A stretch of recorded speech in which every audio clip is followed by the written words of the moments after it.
দেশের বিভিন্ন স্থানের উপর দিয়ে বয়ে যাওয়া মৃদু থেকে অতি তীব্র তাপ প্রবাহ অব্যাহত রয়েছে। এতে বিপর্যস্ত হয়ে পড়েছে জনজীবন, হাসপাতালে বেড়েছে রোগীর চাপ। Desk report. গেল কয়েকদিন ধরে মাঝারি থেকে তীব্র তাপ প্রবাহে নাকাল যশোরবাসী। খুব প্রয়োজন ছাড়া বাইরে বের হচ্ছেন না কেউ। এতে রোজগার কমে যাওয়ায় সবচেয়ে বেশি বিপাকে পড়েছেন খেটে খাওয়া মানুষ। প্রায় একই চিত্র চুয়াডাঙ্গা, রাজশাহী, কুষ্টিয়া ও পাবনার ঈশ্বরদীতেও। আবহাওয়া বিভাগ বলছে অর্ধশতাধিক জেলার উপর দিয়ে বইছে প্রবল খরতাপ। আগুনের মতো ছাড়া লাগছে চোখে, বিশেষ কারণ ছাড়া, বিশেষ কাজ ছাড়া বাইরে বেড়ানোর কোনো সুযোগই পাচ্ছি না। বিশেষ করে দুপুরের দিকে খুবই গরম এবং দুপুরের পর থেকে আরো বেশি গরম। গরমে স্বাভাবিক জীবনযাত্রা ব্যাহত হচ্ছে কুড়িগ্রাম ও গাইবান্ধায়। সরকারি বেসরকারি প্রতিটি হাসপাতাল, ক্লিনিক ও স্বাস্থ্য কমপ্লেক্সে বেড়েই চলছে পানিবাহিত রোগে আক্রান্তের সংখ্যা।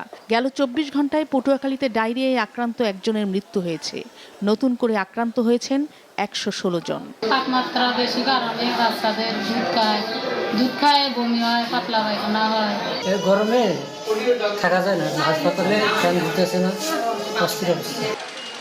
এ অবস্থায় রোদে ঘর থেকে বের হওয়া থেকে বিরত থাকা ও বেশি করে পানীয় খাবার খাওয়ার পরামর্শ দিয়েছেন চিকিৎসকরা। আমাদেরকে অবশ্যই বিশুদ্ধ পানি ব্যবহার করতে হবে এবং সতেজ ও তাজা খাবার গ্রহণ করতে হবে এবং যে পরিষ্কার পরিচ্ছন্নভাবে আমাদের জীবনযাপন করতে হবে। তাপদাহে দিনাজপুরের হিলি স্থলবন্দর দিয়ে আমদানি রফতানি স্বাভাবিক থাকলেও ব্যাহত হচ্ছে পণ্য লোড আনলোড। এই যে আমরা একটা গাড়ি পাইছি, এই গাড়িটা আমরা করবো, এই রোদের তাপে আমরা গাড়িটা করতে পারতেছি না। ঠিক আছে, দেখেন লেবাররা সবাই বসে আছে। আমার বয়স বর্তমানে 53 চলছে, এরকম আমি গরম তাপমাত্রা দেখি নাই। আমরা সতর্ক আছি এই গরমের ভিতরে যাতে কাজকাম এবং কোনো ব্রেক না হয়, সেদিকে আমরা সব শিডিউল মেনে কাজকাম পরিচালনা করতেছি। কাল সিলেট বিভাগে কিছু জায়গায় হালকা বৃষ্টি, বজ্রবৃষ্টি কিংবা শিলাবৃষ্টি হওয়ার সম্ভাবনার কথা জানিয়েছে আবহাওয়া অফিস। নাদিয়া আফরিন, মাছরাঙা নিউজ ডেস্ক।